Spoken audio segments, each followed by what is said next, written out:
freedom, man. That's what it's all about.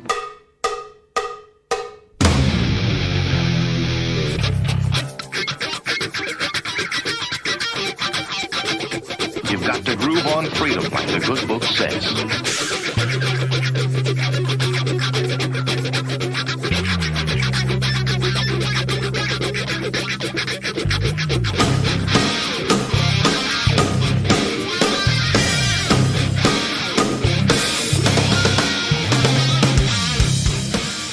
Welcome. You are listening to What on Earth is Happening. This show will discuss the topics of human consciousness, mind control, natural law, the occult, and all issues that affect the freedom of the people of Earth. What on Earth is Happening will endeavor to shine light upon the darkness of our world and to offer empowering solutions to the problems we face as humanity approaches its critical moment of choice. And now, here is your host, Mark Passio.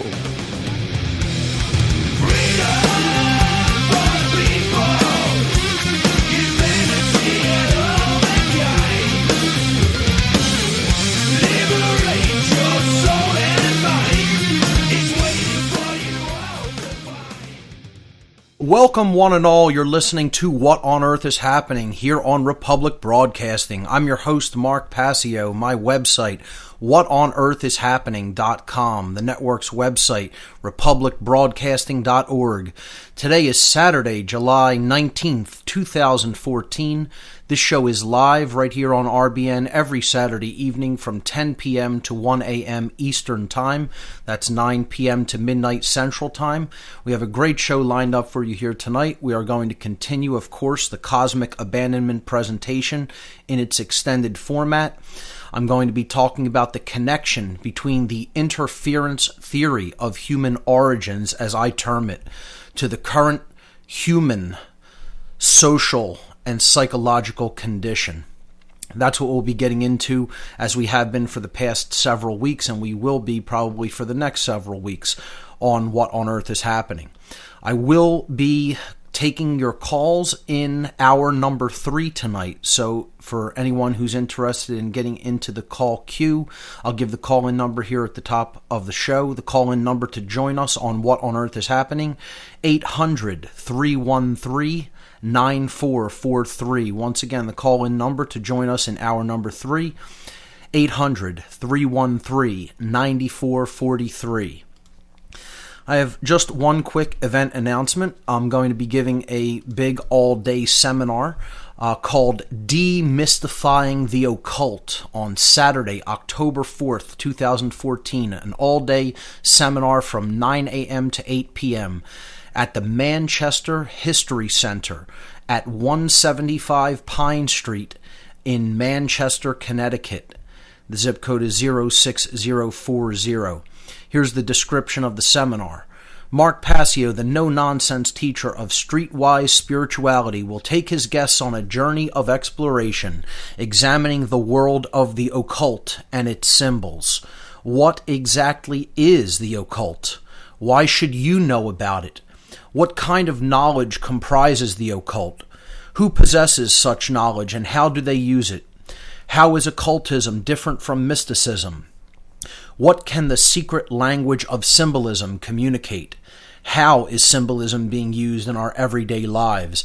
These are the themes and topics I'll be exploring in this all-day seminar in Connecticut this October, and I will be getting into, in the second half of the seminar, some of the symbolism of the major arcana of the tarot as a case study of occult symbolism.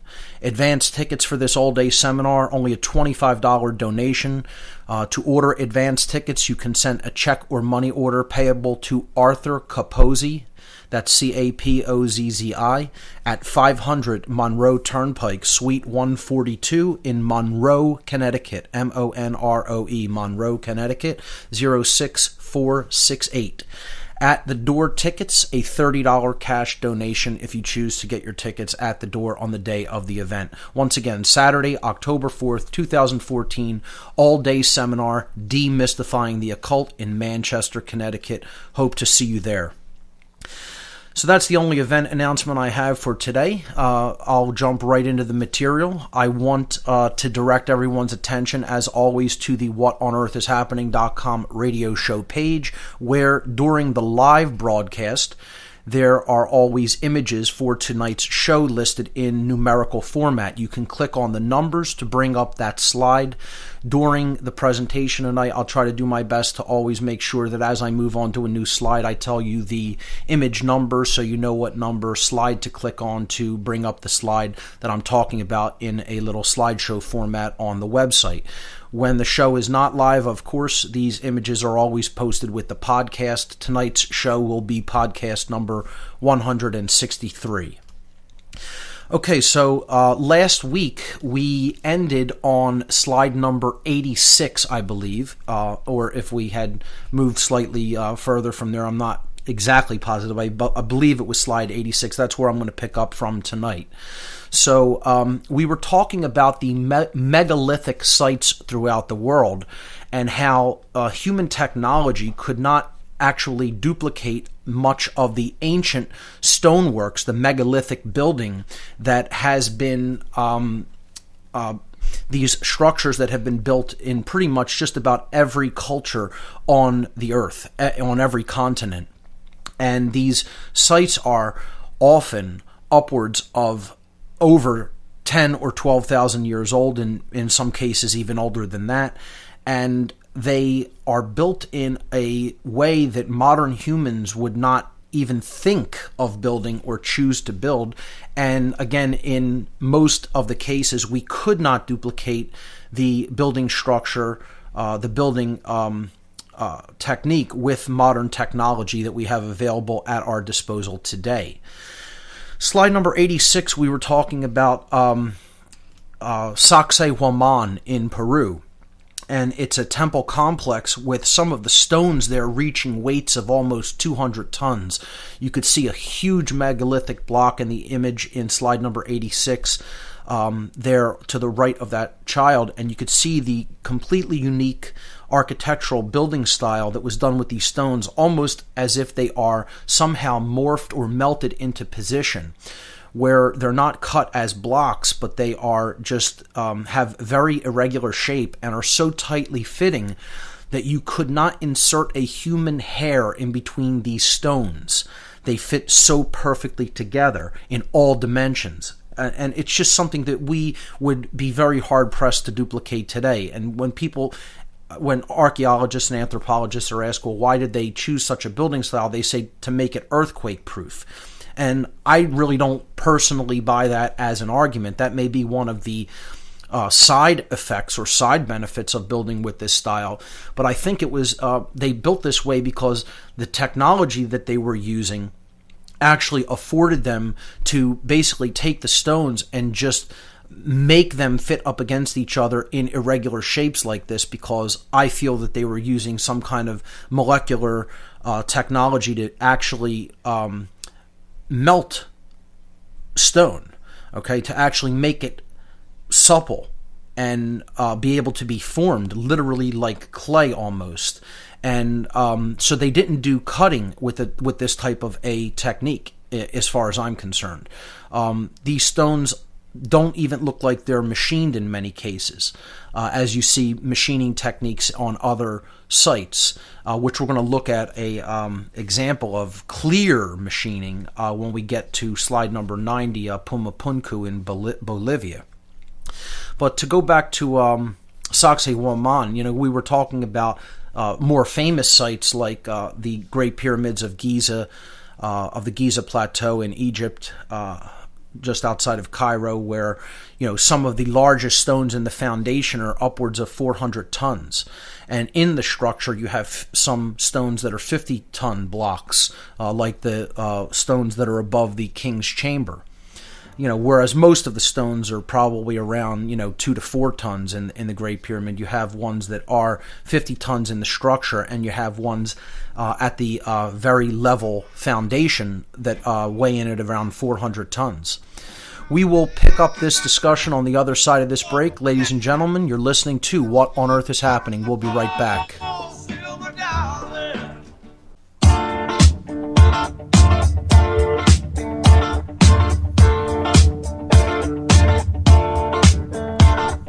We don't need no education.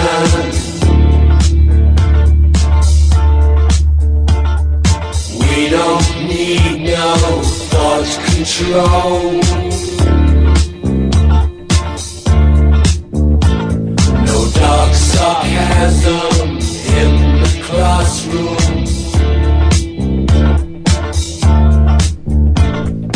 Teacher, leave them kids alone.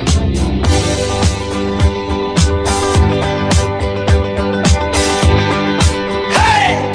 Teacher, leave them kids alone. Welcome back, everyone. You're listening to What on Earth is Happening here on Republic Broadcasting.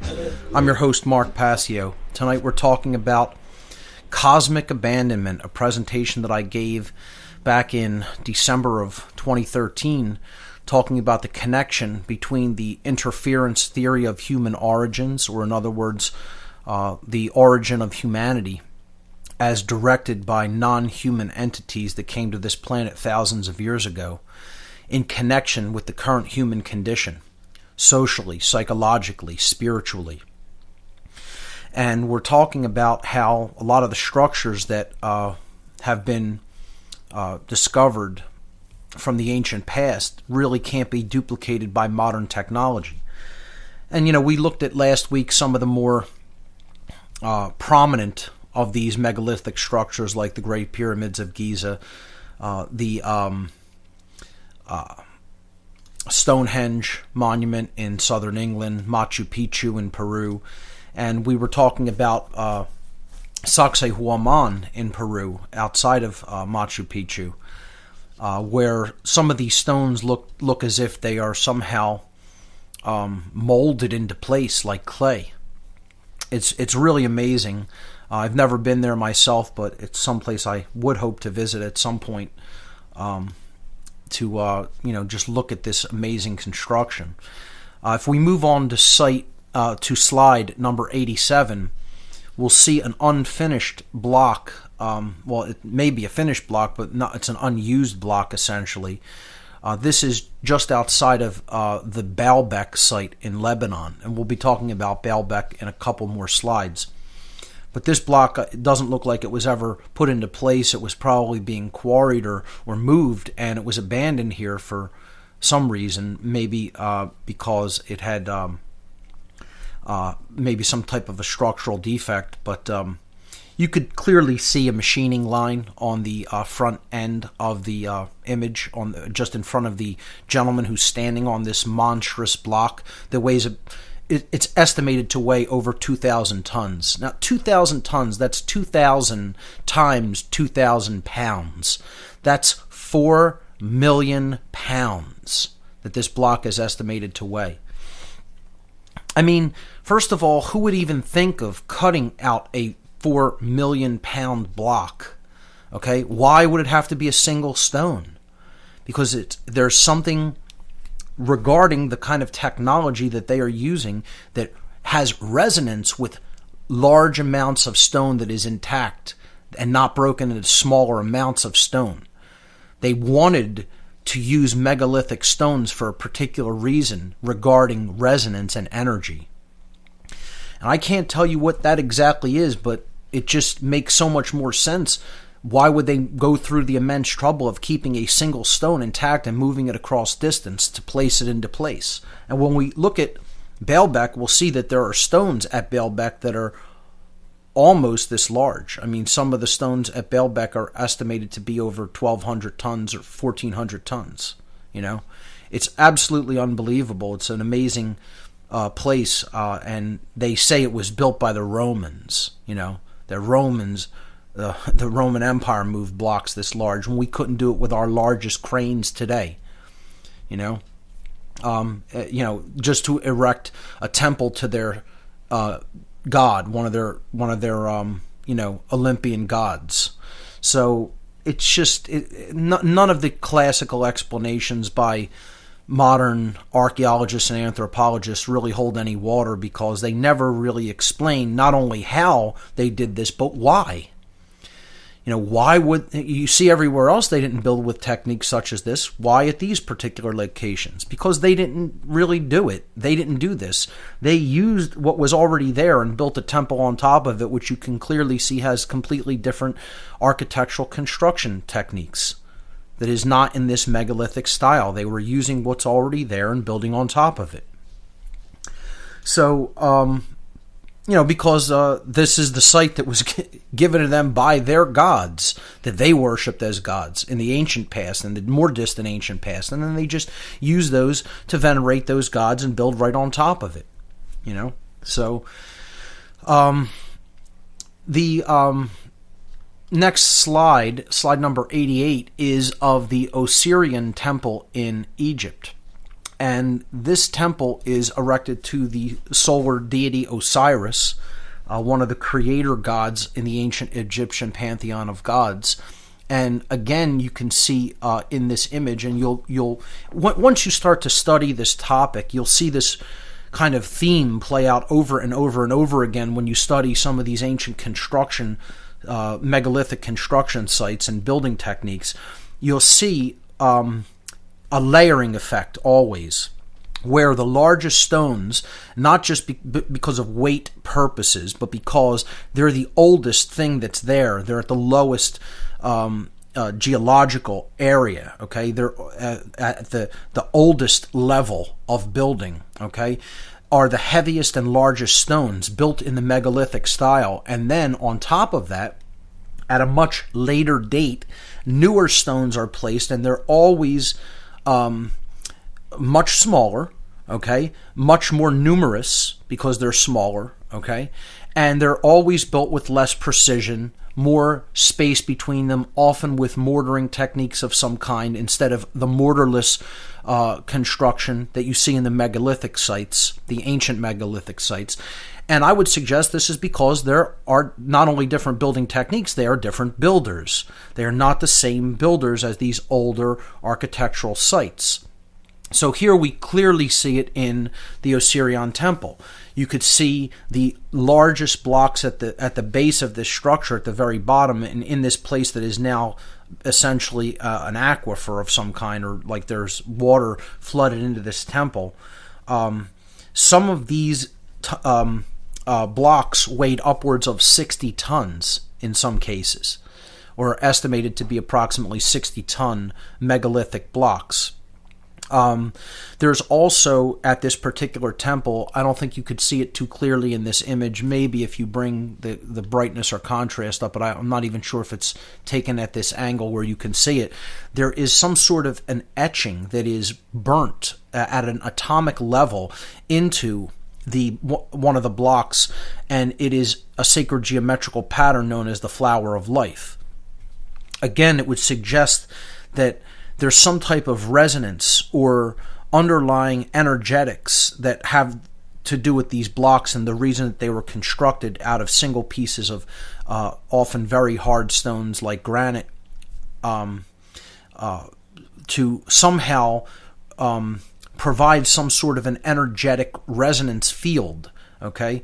So the flower of life is actually laser etched. I don't even want to say laser. It may be some other type of technology, but it's burned into the atomic structure of the rock at the Osirian temple, and it's not painted or burnt with any kind of a chemical mechanism. It doesn't seem. It's actually at an atomic level. You know, if you go into the rock, it's burnt even into a depth within the rock. Okay, so it's an interesting phenomenon to look at this particular temple. But going back to my point about the different layers of construction, you could see on top you have much smaller stones that are built on top of the older construction at a second level.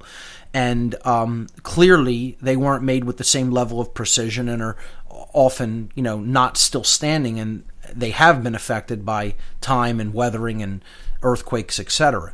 And then on top of those, you even see a newer layer of construction where there's much smaller stones fitted into place, often by mortar, construction technique. Okay, so you'll see this over and over again, actually, as you look into this field of ancient megalithic architecture. We'll pick this topic up on the other side of this break. Ladies and gentlemen, stay with us. You're listening to What on Earth is Happening? You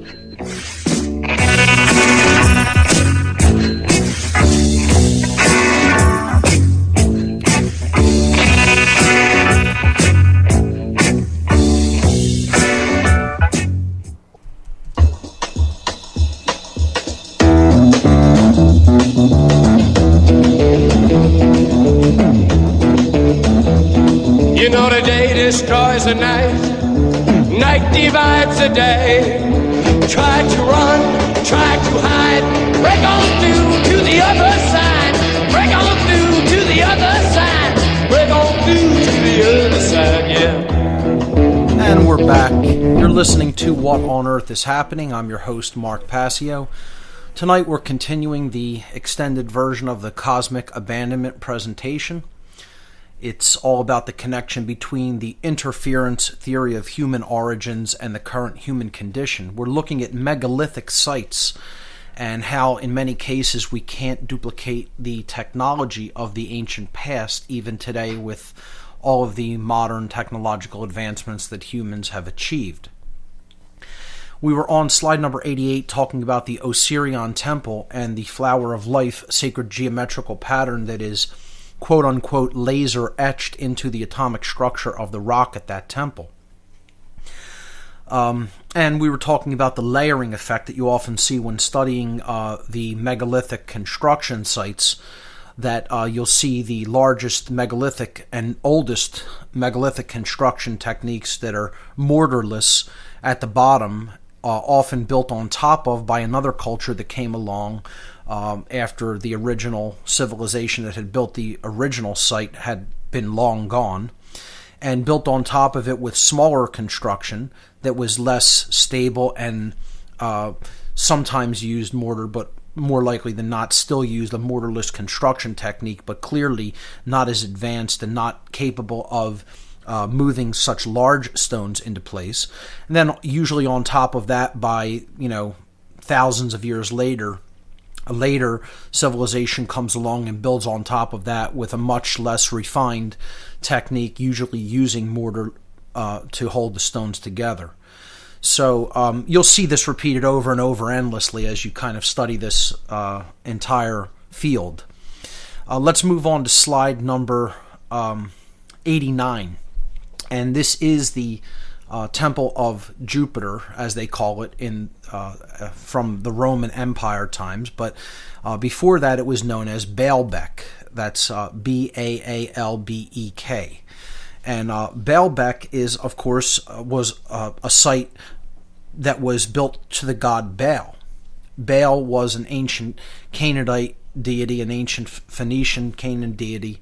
And, this site is, of course, in Lebanon, in the Middle East. And, the largest stones here are upwards of 1,400 tons. Just absolutely unbelievably massive blocks, okay? And archaeologists would have us to believe that the Roman Empire put those blocks into place with the technology that they had available to them at the time for no other reason than to make a flood wall barrier, okay? It's absolute absurdity, okay? Completely absurd to think that the Romans, okay, would have had technologies that we would not be able to place these stones with this kind of precision today. No way. And yet they would expect us to believe that the ancient Roman Empire was able to do this. Okay? And again, for no other reason, their ostensible reason is it was a slurry wall of some kind. It was there to hold back flood waters. And some of the explanations get more and more absurd and ridiculous as archaeologists try to stretch their hypotheses to give an explanation to people who are demanding an explanation for how could this be? How could this even be here when we can't do this today? And again, you're going to see the technique once again repeated over and over. You can clearly see 3 levels of construction here. You have the large, supermassive megalithic construction of the very ancient world, followed by a smaller level of megalithic construction, and then finally you have stones built on top of that are much smaller. And you'll see this layering over and over and over again, as I said, as you study this entire phenomenon. So this is Baalbek, again, largest stone here, estimated to weigh over 1,400 tons. Moving on to slide number 90, and this is the last example that I'll give, but perhaps one of the most unique and least well-known and most amazing ancient megalithic sites. And I would say this is the site that has the absolute clearest example of machining. And I'm only giving one image here to illustrate the machining technique because I thought this was a good one. But I'm telling you, there are so many more amazing sites when you type this site into any search engine that you want to look it up on the internet. Look up Puma Punku. That's P-U-M-A-P-U-N-K-U. P-U-M-A-P-U-N-K-U. Puma Punku. Okay? This is in Bolivia. And this site, okay, has probably the clearest example of ancient machining out of any megalithic site in the world. These stones are so clearly and obviously machined that a 5-year-old, a 2-year-old could probably tell that these stones were machined. And yet archaeologists and anthropologists insist, no, these stones are cut with ancient copper tools, Neolithic style era tools, okay, Bronze Age and Neolithic and Bronze Age style tools. I mean, it's so ridiculous, it's laughable, and yet they would have people believe this, that you're going to cut stones that are 6 times the hardness of the tools you're working with. Yeah, you'll make a lot of progress that way, I guarantee you. But yet this is what classical archaeology expects people to accept as an explanation. Just because they can't abandon the linear theory of progression of civilizations that they have ascribed to, that they have completely bought into and, wholesale accepted as the explanation for how modern civilizations have come to be and have formed over time. Because looking at a site like this, you clearly have to accept that there was ancient technology. And that means that there was electricity, that there was metallurgy, that there was a knowledge of physics, that there was a knowledge of engineering. And it didn't evolve in a linear progression. We had access to this, or at least someone had access to this in the very distant past, and then it disappeared somehow. And they don't want us asking those questions of, well, who had this technology? How was it brought here? Did it evolve, or was it brought here by someone else? Who were those people? What were they like? Why were they here? They don't want us asking, well, what happened? Because they don't want us to know the real story of the ancient human past, because that's empowering knowledge about how the current state of humanity came to be the way that it is, which is what this presentation is all about. And once you understand the how and the why of how it came to be the way that it is, that puts you in an empowered position to do something about the way that it is. Because knowledge is never disempowering, it's always empowering.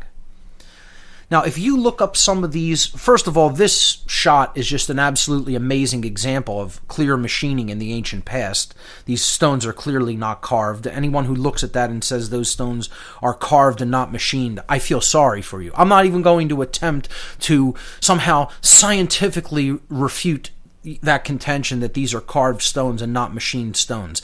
If you can just look at that with common sense, okay, just with your own eyes, and not be able to tell those stones are machined, I feel sorry for you as a human being. And you could say that's an ad hominem attack, that's some kind of a logical fallacy, because I'm saying that, I just feel sorry for anybody that can't see the truth about that just by looking at it with their eyes. I don't really care what you want to claim, how you want to claim I'm wording it or putting a spin on it, okay? It's called general common sense as an adult human being, which most people aren't. I realize that most people aren't adult human beings, regardless of their biological age. They're psychologically a child, okay? But all I have to say is anybody that would tell me that this is carved architecture, not machined architecture, I would just look at them and say, feel sorry for, the psychological condition that you're in. That's what I would do, and I wouldn't even try to argue with them, okay? Now, first of all, not only this image is so clear that it's machining that, like I said, you could ask a 3-year-old in nursery school and they would be able to tell you, of course, that's not something that's carved, that's something that's cut, okay?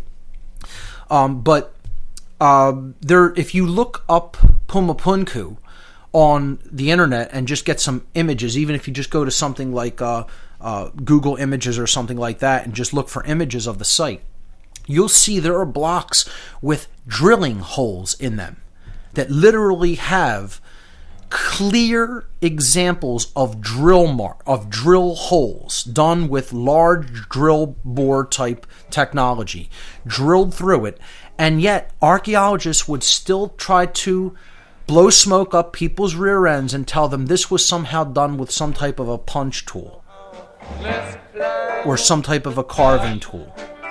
We'll pick this up right there. We'll be right back, folks. Don't go anywhere.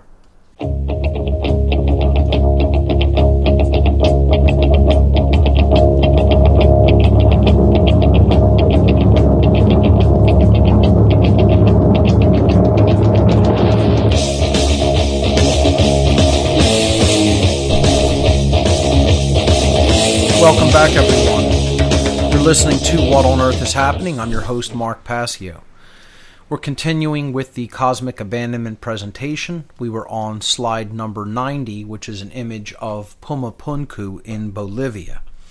And we were talking about how this site is a clear example of machining technology used in the ancient world. Some of the slabs that you see at the center of this image are upwards of 130 tons, or estimated to be around 130 tons. I highly recommend people read more about Pumapunku and check out some of the clear examples of machining and drilling of the stones there. Clearly, machined, dremeled, drilled stones. It's just absolutely amazing. All out there, right out in the open, hidden in plain sight, so to speak. And of course, once again, let me just reiterate, this has all been debunked to death. The so-called experts and the so-called skeptics and debunkers, we'll talk about these people later on in this presentation. It's been debunked endlessly, and given the most utterly ridiculous explanations, all to have to avoid talking about the very real and clear implications of non-human involvement with our species, because these people just have a religion that they don't want to accept that we could have been involved with, in any capacity, with intelligences that are beyond our understanding. Okay, and that's all it is. It's called fear. Plain and simple, period. All right?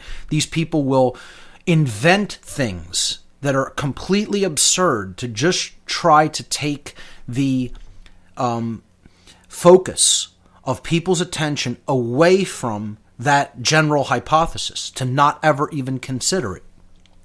And it's part of this whole scientism ideology that human beings are the apex of all life, that there's nothing beyond us, that there's no higher power, that there's no civilization that could possibly be beyond us, that no one has ever been here except us. We're the be-all and end-all of everything. The idea that man is God, that, we have done everything that is here, that we need to look no further, for any explanation as to what has ever occurred on this planet except human beings themselves. And, I understand not everything is done by extraterrestrial beings or creatures, and every single thing that is anomalous, we shouldn't immediately jump to that hypothesis to try to explain it. I'm not saying that either. Okay, some people do that. But when we're talking about technologies like this that we really can't duplicate today in many cases, or would be very hard pressed to duplicate even with our level of technology today, certainly some which we would not be able to, like Baalbek or the Great Pyramids, etc., or Sacsayhuaman. You have to start looking toward an alternative explanation or hypothesis to try to explain what are we actually witnessing here and how did it come about if human beings did not do it. Okay, but some people, they'll just never, ever, ever ask those questions, or never even attempt to even look at that as an explanation because of the fear involved with the implication, okay, of it possibly being non-human in origin. I just want to say in this section, there is a gentleman I highly, highly recommend, and when I made the presentation, I didn't really include him in the researcher section, but I'm actually going to maybe go back and try to link to some of his work with some of the former podcasts, especially the one that I did last week on the elongated skulls. But he's done really brilliant work on a lot of the megalithic architecture as well, and his name is Brian Forrester. Okay, so I really highly recommend that people check out Brian Forrester's work. And you could check out YouTube videos. I'll try to link some of them with this podcast. And like I said, I may go back and link some other researchers' work to the topics that from when I started the Cosmic Abandonment presentation as a podcast series on What on Earth is Happening radio show. So I've really not been putting too much work into doing extra linking of videos and books and things like that on the podcast series, but I am going to go back and fill that in at some point. Just really have been so busy with some other projects that I've been working on, and I really haven't had time to get to that, but I'm going to do that, as I promised previously, to link a lot of researchers' material with this. Because I want it to come together as kind of a cohesive thing where it's all there and you can go and click on it and do the research. But if you follow the presentation and you type in these names into any search engine of your choice, it's a never-ending field of research. I mean, you could be there researching any one of these topics for years. Okay, so just wanted to mention Brian Forrester's work because I think it really resonates with me, and it really helped to fill in a lot of the blanks, so to speak, in this puzzle. So I really highly recommend him. So let's move on to another one of my favorite researchers, and that's Lloyd Pye. If we move to image number 91, again, this whole section that I call the story of our present, okay, is attempting to explain a lot of the anomalies that we see that classical science has not really fully explained how certain things came about. So, we were talking about ancient structures and artifacts, and now we're going to get into some flaws in Darwinian theory and human genetic defects, that we see that are present in the current human genome. And also, this is going to tie into the origin of primary psychopathy. Or at least I'm tying it into the origin of primary psychopathy. I'm not saying Lloyd Pye did that, but he did postulate the idea that a lot of the genetic manipulation that was talked about in the ancient texts that we've already briefly covered, we'll cover in even more detail later on, it may explain a lot of the genetic anomalies and defects that we see in the human genome today. And I agree with that hypothesis, and I've postulated that perhaps it is also responsible for the presence of the complete lack of empathy that we find in less than 1% of the human population in what is known as primary psychopathy. We'll get to that as we move through the section, but essentially this central section here in this part 2, which is the story of the present, again attempting to explain anomalies about the human condition through looking at the ancient world. Okay, this central section here is all about Lloyd Pye's work, and I'll probably spend the larger part of the duration of today's lecture component, talking about Lloyd Pye and his work. So slide number 91 through 94, these slides are entitled Lloyd Pye's 12 Ways Humans Are Not Primates. He put this forward, I believe it was in his video series, Everything You Know Is Wrong. It could have possibly been hominids or hominoids as well. I'm not sure which video it was, but I will also link some of the videos that Lloyd Pye has out there on YouTube, because a lot of people are not familiar with this researcher, and it's a real sad thing that more people are not. I'll tell you just a real brief anecdotal story. I even attend some UFO discussion groups in the Philadelphia area, and oftentimes when I even go to some of these groups, people are not familiar with Lloyd Pye and his work.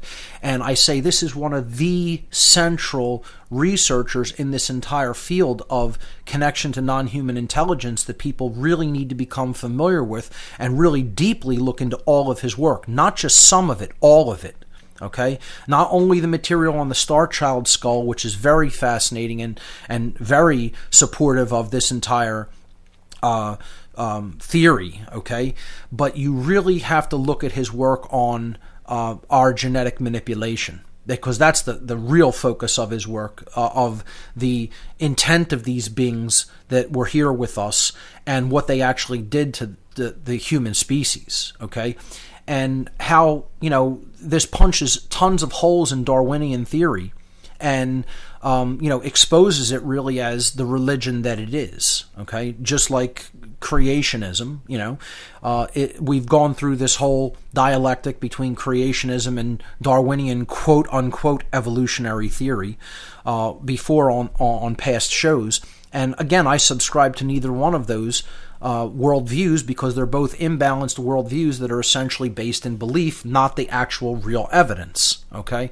So and we'll talk about that, because that could sound like a real wild claim to some people, that there's no evidence for Darwinian evolution, okay? But most people don't understand. This is essentially postulated like a religion in the scientific world, all right? There's no actual evidence in the fossil record for species transitioning into other species. As Darwin said, there would have to be for his theory to really hold up and hold any water.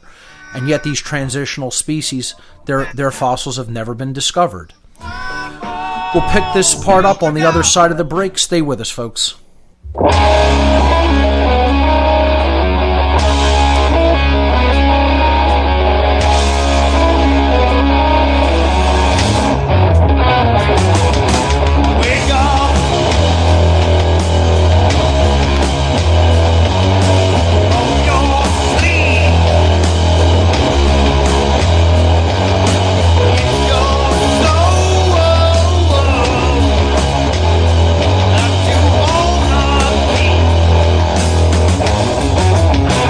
Welcome back, everyone. We're into the second hour of tonight's broadcast. You're listening to What on Earth is Happening. I'm your host, Mark Passio. My website, whatonearthishappening.com. We're going through the Cosmic Abandonment presentation in an extended format. We were on slide number 91 and beginning to go into the section regarding the researcher Lloyd Pye's explanation about ways that human beings are actually not primates, as Darwinian theory postulates and as most people believe that we are. And as we move through these, I'll give a couple of images off to the side of this list to illustrate what Lloyd is talking about. And again, you really have to go and see his online lectures. If you look up his name in YouTube, you'll definitely come across most of them.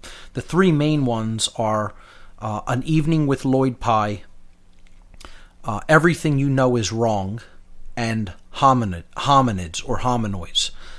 If you look up those three videos, you're going to get the bulk of the important material of Lloyd Pye's work. Of course, he's done a ton of brilliant research regarding what is known as the Star Child skull, an anomalous skull that was discovered in Mexico in the early part of the 1900s that came into Lloyd Pye's possession, and he did some genetic testing of it and testing of the bone, proving that clearly it is something that is real and that is not something that is fully human. It has some human genetics in it, but it also has some non-human genetics suggesting that it is some type of a hybrid being.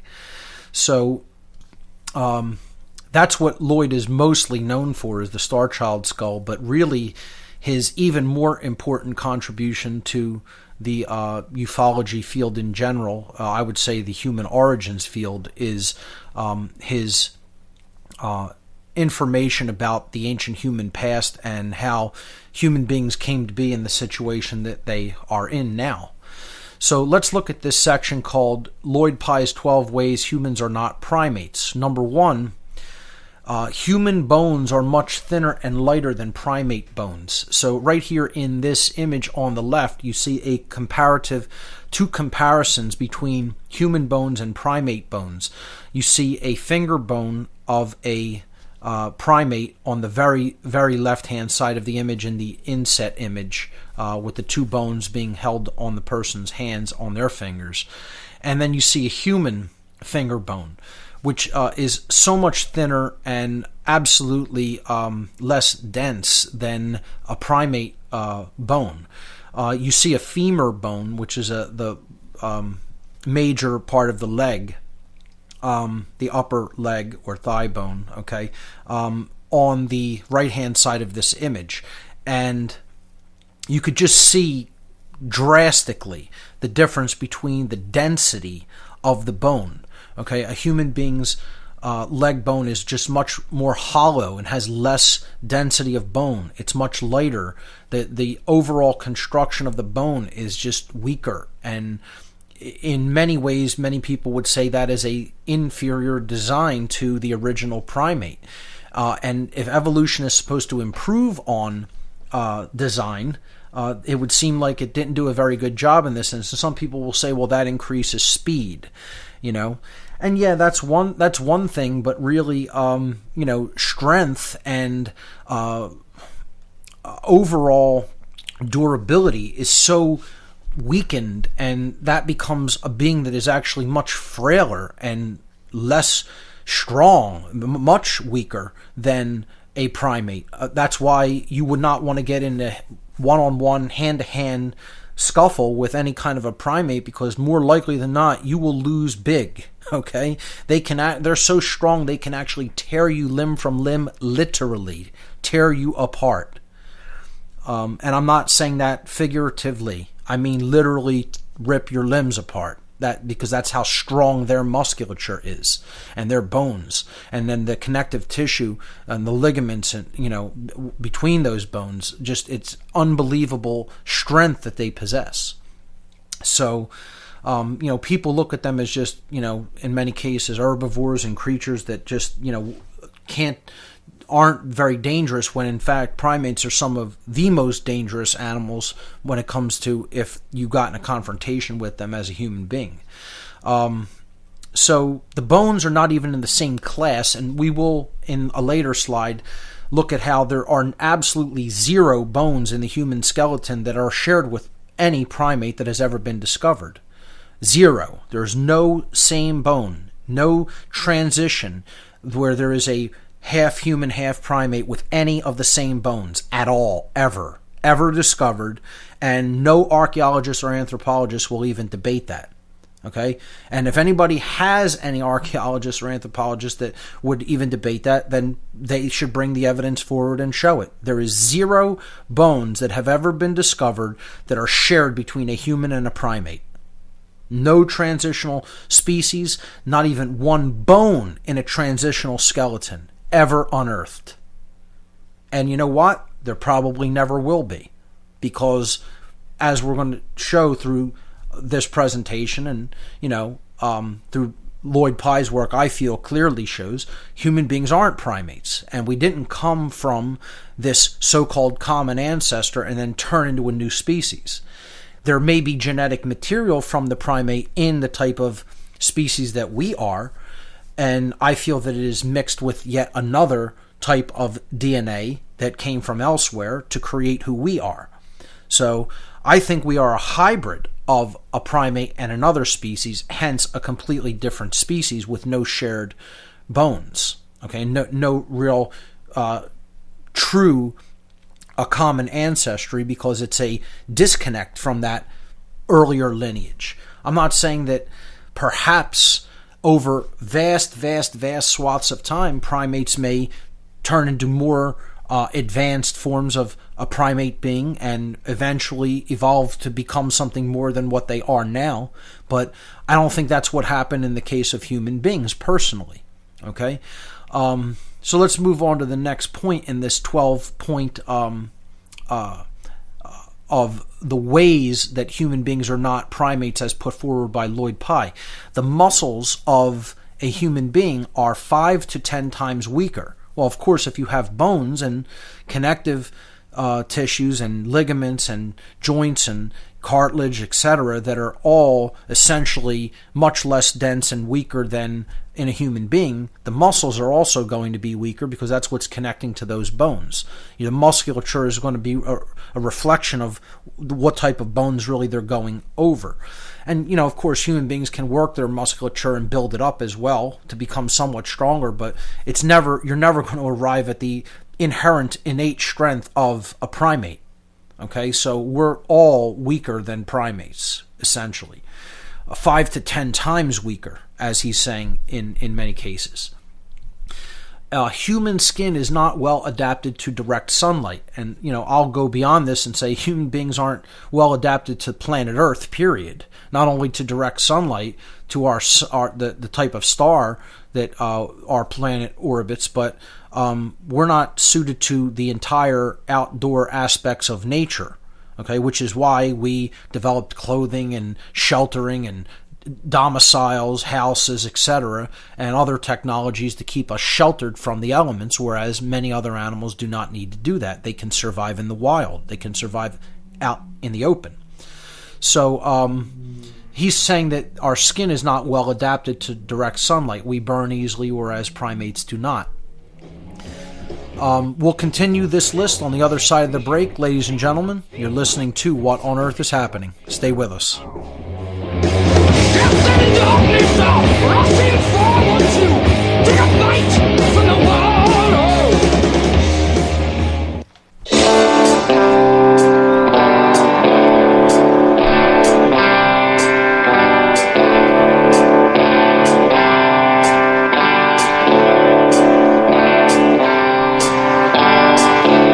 There's a code of silence that we don't dare speak. There's a wall between us and a river so deep. We keep pretending that there's nothing wrong. There's a code of silence and it can't go on. Welcome back, everyone. You're listening to What on Earth is Happening here on Republic Broadcasting. I'm your host, Mark Passio. My website, whatonearthishappening.com. We're making our way once again through the Cosmic Abandonment presentation, and we were on slide number 91, Lloyd Pye's 12 Ways Human Beings Are Not Primates. And we were on the third part of these 12 points, that human skin is not well adapted to direct sunlight, and I made the point that really the human being really isn't well adapted to planet Earth, period. Okay, whereas primates most certainly are and can live out in the wild fairly easily. Let's move on to the next point. Human beings have up to 10 times as much adipose tissue or body fat, essentially, than primates. Primates are much leaner than human beings and do not they don't have a mechanism in them that activates a lot of fat storage as human beings do. This would indicate that our body chemistry and metabolisms are so drastically different that there's not really much in common there at all. So we have 10 times as much fat storage fatty tissue storage as primates do. Point number 5, human beings have drastically less body hair, one of the most easily observable physical aspects when we look at these two species. And the patterns of hair, the hair patterns are reversed in human beings as they are in primates. For an example, in the human male, hair will grow on the chest, the front part of the human male. In many cases, it will grow on the back, not nearly as thick or dense as on the front of a human male, but a primate is reversed. The hair is very, very dense throughout the entire primate, particularly on their back, and then in many cases the chest is bare or largely devoid of hair.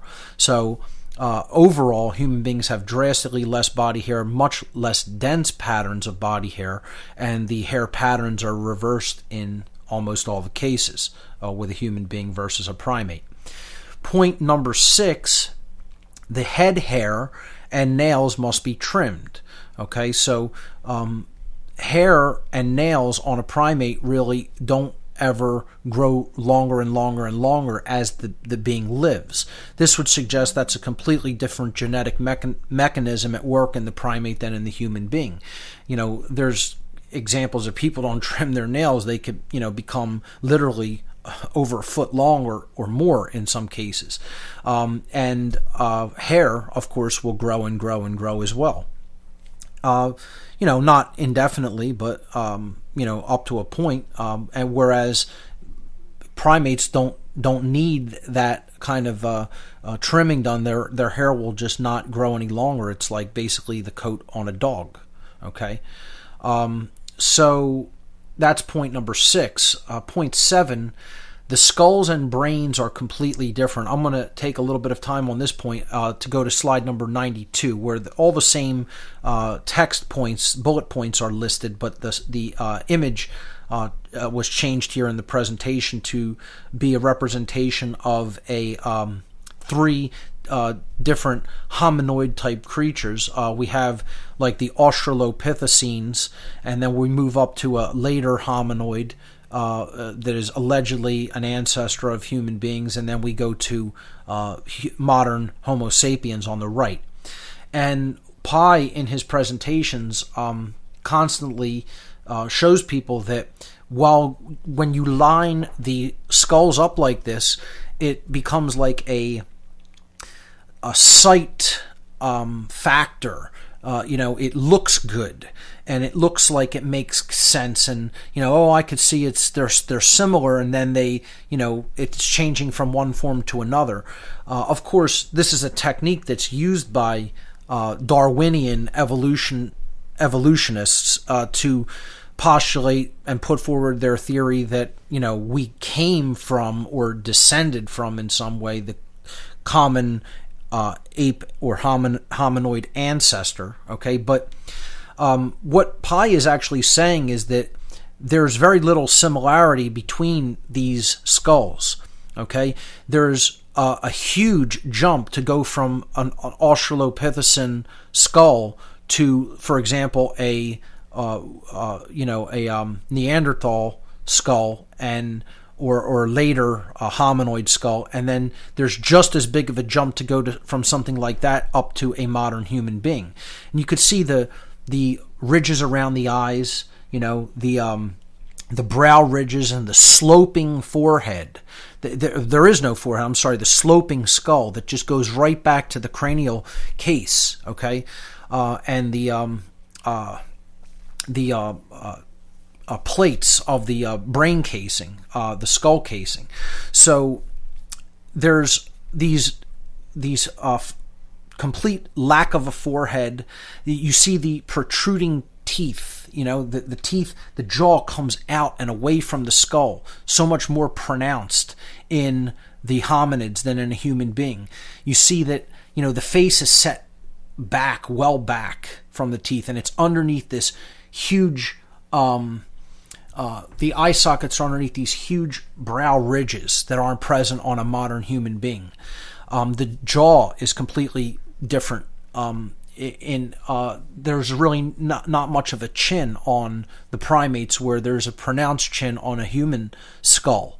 Okay, the eye sockets are different. The brain case itself is completely different, a different shape, obviously a much different size. If you really look at all the different aspects of it, there's really not many similarities.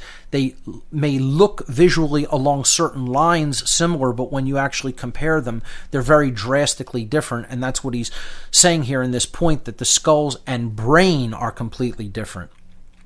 Mostly we're talking about also size of the brain. When you compare the size of a modern human brain to the so-called ancestors of humanity, their brain was much smaller.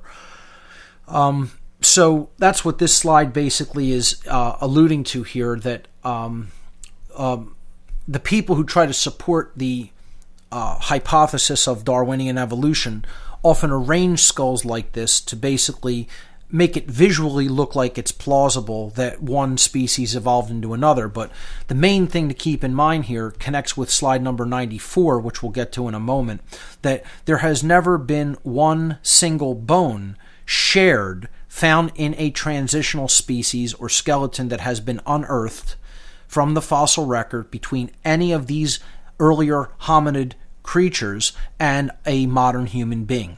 Not one. And this is what Darwin himself, when putting forward his own theory, told people that would have to be discovered and borne out in the fossil record for the theory to hold any weight. That there would have to be transitional species with shared elements, shared bones, and not one has ever been discovered. And this would suggest that for this theory to be true, all of that change would have had to happen in practically an overnight sense, or while we find intact skeletons of some of these species, somehow we just can't locate the skeletons of these transitional species. And I understand the difficulties in the fossilization of bones and how rare fossils actually are. But if an entire species were to be formed from an earlier one, we would have found transitional species in the fossil record by now. We'll pick this up from right there when we come back. Ladies and gentlemen, don't go anywhere. You're listening to What on Earth is Happening?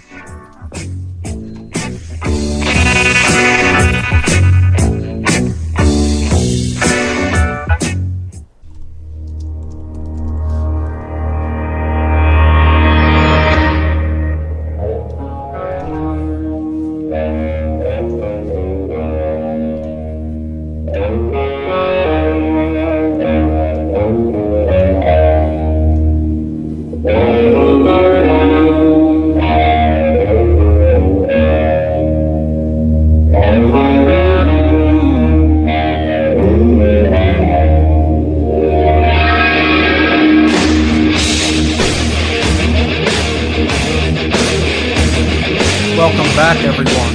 You're listening to What on Earth is Happening here on Republic Broadcasting. We were talking about the 12 ways, as listed by Lloyd in some of his presentations, that human beings are not primates. And we were on point number, I believe it was 7, that the skulls and brains are completely different. And we looked at this technique that archaeologists and anthropologists use to get people to buy into the evolutionary paradigm, the Darwinian evolutionary, quote-unquote evolutionary paradigm. I have to remember always to wrap that in double quotes, because it is nothing of the kind. It isn't real evolutionary progression according to natural law. It is scientism ideology, essentially, and the ideology that evolution is nothing but the progression of genetic material, the survival of genetic material, which has nothing to do with real, which has a very small part to play in real evolution, but it is not what real evolution is actually about, which we got into on past shows. I won't reiterate that today. If you want my take on what real evolutionary progression in nature is about, then you could go pull up those past shows that we did on that topic. But this is a technique that is often used by Darwinists as like a religion. Like literally they are the followers of this theory religiously, because that's what this is. It's a religion. Make no mistake about it. Okay? Just like it's no different than creationism. It's just on the opposite side of the extremity. Creationism postulates God created everything and made everything the way that it is. And Darwinists say, no, it was all just random mutations in nature and it has nothing, there's no intelligence that underlies it. The intervention theory, or as I call it, the interference theory, postulates that it's kind of like a mixture between the two. There was a natural evolutionary progression, but then something of intelligence hijacked it from that path and turned it into something that it was not really intended to be. And that's what this entire theory is all about. Okay, that's what I call interference theory of human origins. That we were developing naturally at some point in our ancient past, perhaps in harmony with this planet and perhaps living on this planet in a way that was well adapted to it, and then something else came along, as all the ancient scriptures tell us happened. We were basically involved with some other form of intelligence that essentially took us out of that natural state of progression and molded us to their liking through genetic manipulation. Okay, through a hybridization process, and hence that's why you see a lot of these anomalous skulls that are half human and half something else that science cannot yet identify. So, just going back to the point that putting the skulls together in a progression like this is part of Darwinists' technique to try to get people to think that the theory is reasonable and it's all figured out. And we just know that it is this way because it links this in their mind saying, well, that sounds reasonable, but when you really look closer, there's so many there's so many differences between these skulls that they are so hard-pressed to explain them, that all the differences and where those came from and why there are no transitional fossils between those states. So it's just a very clever technique that they use, which looks reasonable to people glancing at it cursorily. But if they don't do any further research, of course, they just accept it on face value. So that's his 7th point, and we'll move on to the next one, which also we can move to slide number 93 to explore that a little bit further in depth. This point is point number 8, and it's that human beings have drastically different locomotion than primates. And this is largely because of the design of the foot overall. And Pi goes into this pretty extensively, and I think it's some of the best evidence that human beings are based on a completely different design than the primates. And it is a not as efficient of a design when it comes to operating normally on this planet. It is actually a disadvantage. What we call, so-called positive differences or quote-unquote upgrades to the human form over the primate form are actually disadvantages, not advantages, which you would expect evolution to, if Darwinian evolutionary theory were correct, you would expect it to produce a better design, not a more flawed one. Well, there's probably no better example of this than the design of the human foot structure, the foot bones. A primate's foot essentially is designed directly over its center of mass, and when it comes down almost flat with a perfect weight distribution. Human beings come down on the heel and then put the weight toward the side of the foot, okay? And it goes around the arch. The weight distribution goes around the arch and then has to curve drastically to then come back onto the ball of the foot. And then it then goes forward across the big toe, which we largely use for balance, okay, and for walking.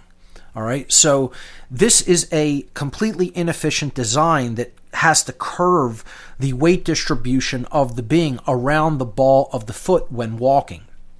And what that also does is it puts a lot more torque on the bones, the muscles, the joints, the cartilage, etc., which is why so many people develop like knee problems, especially in their later years. So this is a absolute regressed design from a primate, which comes down with a very even distribution of weight from the heel moving forward through the center line of the foot and then off of all the toes, essentially in a very even pattern and even progression of weight distribution. So the human foot is probably what you can consider a backwards design or a regression from the primate foot. And I would suggest that is more likely because of the infusion of non-human DNA that we received. Perhaps the method of locomotion or the way that these beings walk is advantageous to them in the environment where they come from, and they had a foot that was maybe more drastically different than the human and primate foot. But this is a mixture or a blend between the two. And in that, it creates something that is obviously much less efficient than the primate foot and the primate method of locomotion. Again, I'm just explaining this, in a cursory way here in this presentation, but if you watch Pi's videos, he goes into it pretty in depth and has a lot more slides when it comes to this. Again, this presentation, you have to understand, was part of a 2-hour I had to give all of this in 2 hours. I'm extending it here over multiple radio shows. Okay, I had at the venue that I did this presentation at originally 2 hours to go through all this material, the entire presentation. I had to blast through it at like light speed and just hit people with this and then move on. Very, very quickly without lengthy explanation.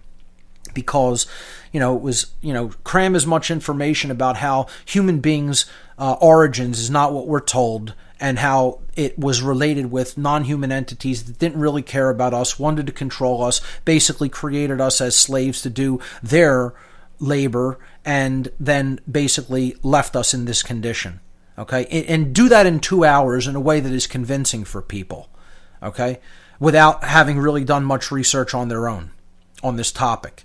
And make it something that leaves them wanting to do more research. That's the challenge of a presentation like this. And people will always complain. They'll find something to complain about. He got this little part wrong. He didn't talk about this aspect, which I feel is the most important aspect to cover. He left this out. That proves he's an agent. It's just, people's line of thinking is so ridiculous when it comes to, what they feel is important. And I always tell them the same thing. If you feel something else is more important, by all means, make your own presentation and please deliver it. Put it out on YouTube. You could do that in the comfort of your own home. There's presentation software. You could have that converted right to a video, put your voice right over that, okay? And record it, do a screencast and put it out on YouTube with your voice over it, Don't try to pick holes in somebody else's work. If you think your research is better and it clearly explains a different dynamic or aspect of this whole phenomenon that we're experiencing, by all means, put it out there yourself. And where their work is? Nowhere. You never see these people putting out work of their own. We'll pick this up on the other side. We'll be right back.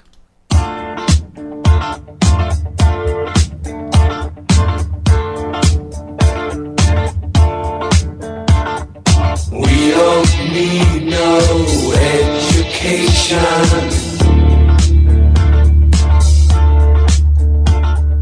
We don't need no thought control. No dark sarcasm in the classroom.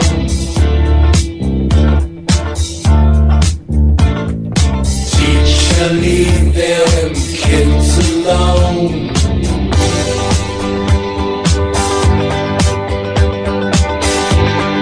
Hey! Teacher! Leave them kids alone! Welcome back, everyone.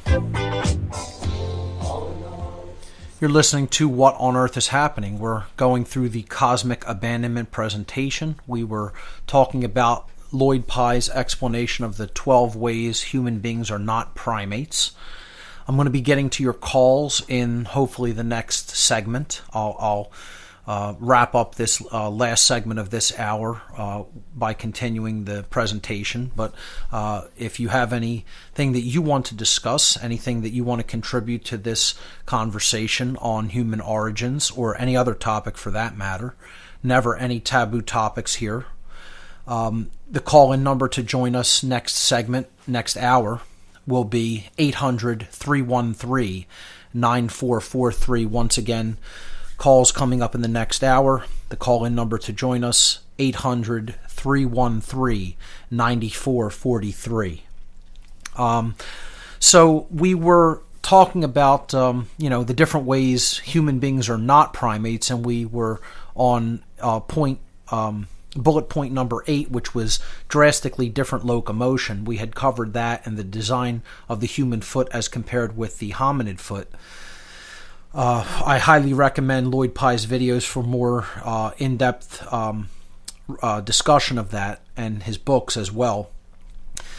Point number 9, human beings are, of course, capable of speech, whereas primates are not. This is a huge difference in our makeup and in our overall capabilities. The human throat is completely redesigned with much greater levels of complexity, and being able to make the fine-tuned small mouth noises that basically are the building blocks of speech, whereas the throat of a primate simply does not have that kind of design, and it doesn't have those fine-tuned capabilities. So that is something that would clearly be a progression in the human being as compared to the primate. And again, I would suggest that that is due to the way that we were engineered, because they needed us to be able to communicate not only with them but with each other. So when they did the genetic manipulation that they did, things like perfectly balanced locomotion may not have been a huge issue, but being able to take direction and be able to communicate with each other to coordinate the direction that they were being given would have been placed very high on the priority list. Okay, so this certainly fits in with a adaptation or an advantage that would have been programmed into us, and therefore supports the interference theory hypothesis. Point number 10, there is no sign in human beings of the typical estrus cycles that are found in primates and many other animals. The estrus cycle is essentially what we commonly know as being in heat, a heat cycle. Okay, so a time period of elevated sexual energy. Okay, so human beings generally do not have anything like that. Certainly not anything to the extent that exists in primates, where they're in heat for a time during often the menstrual cycle in females, and then it subsides after that passes. So the concept of the heat cycle is not found in human beings. That's point number 10. Point number 11, and absolutely these last 2 points are so critical. Okay, this to me really proves is the scientific evidence when people decide to take this entire body of research seriously and start to look into it for themselves in a way that is, casting off to the side the typical derision and ridicule that this field of research has been associated with, and start looking at this from a mature perspective. These are the points that are really going to show us where we came from and why we're in the situation that we're in as an entire species, socially and spiritually. And the human genome has within it over 4,000 genetic disorders. That's not the case for any other animal living on this planet. We have more genetic defects in our DNA than any other creature living on the earth. Now, why would that be? Why would it be that just somehow the so-called most advanced creature living on the planet that God gave us dominion over, don't you know, okay, as many religious people believe, but somehow we were built with more genetic defects than any other animal on the planet? Kind of strange and anomalous, don't you think? I mean, why would the creator of the universe, if he was our creator, make us with so many built-in flaws? Oh, is it because we have to be reminded that we're not perfect, like quote-unquote he is? You know, in this patriarchal view of God that so many major world religions have? Oh, just like the Old Testament God, you know, which we're going to get into, that whole concept of the Old Testament God, okay? You know, somehow, you know, he had to constantly remind us that you're inferior to me, right? Now, it wouldn't have anything to do with the type of genetic hybridization and splicing and dumbing down and disconnection that was done with our genome to create these things, all of these disorders. Couldn't have anything to do with that from another intelligent species that completely came in and did a number on humanity. That doesn't make any sense, but it makes sense that the God of creation would have nothing better to do than give us an inferior genome. He's given us something to work out of, right? You know, that's the challenge. We'll start you completely screwed up and see if you could, you know, turn yourself into something that works properly over time, right? You know, we'll give you a chance to work on yourself, to perfect yourself. I mean, you know, the whole creationist idea, it's just as childish as the scientists that don't want to look at evidence for what really happened on this planet because of the implications. And once again, it's all because of fear. I can't overstress this enough. All the religious people, all the so-called scientific, but it's scientismic people, okay? I don't know if that's a word, but if it's not, I just coined it, okay?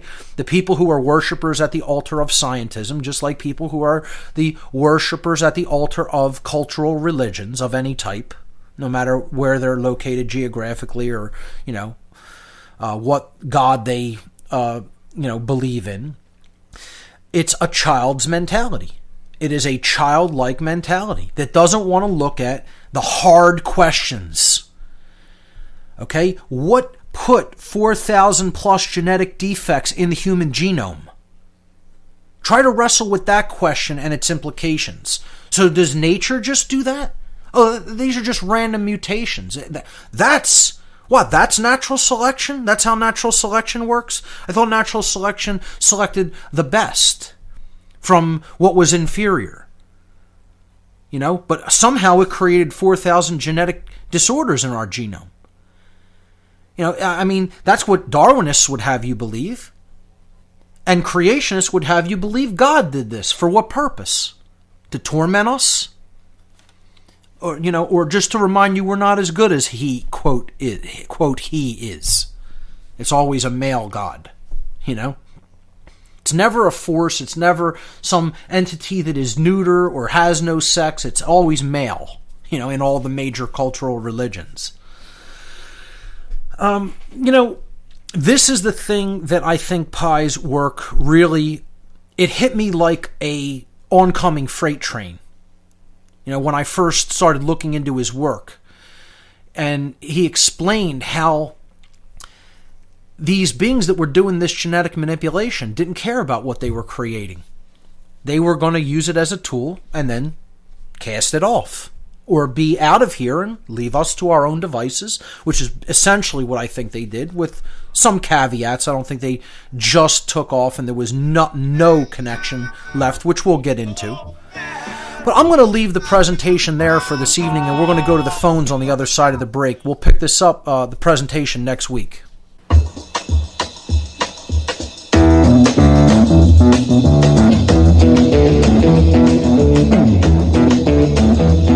You know the day destroys the night, night divides the day. Try to run, try to hide, break on through to the other side, break on through to the other side. Welcome back, everyone. We're into the third hour of tonight's broadcast on this edition of What on Earth is Happening. I'm your host, Mark Passio. My website, whatonearthishappening.com.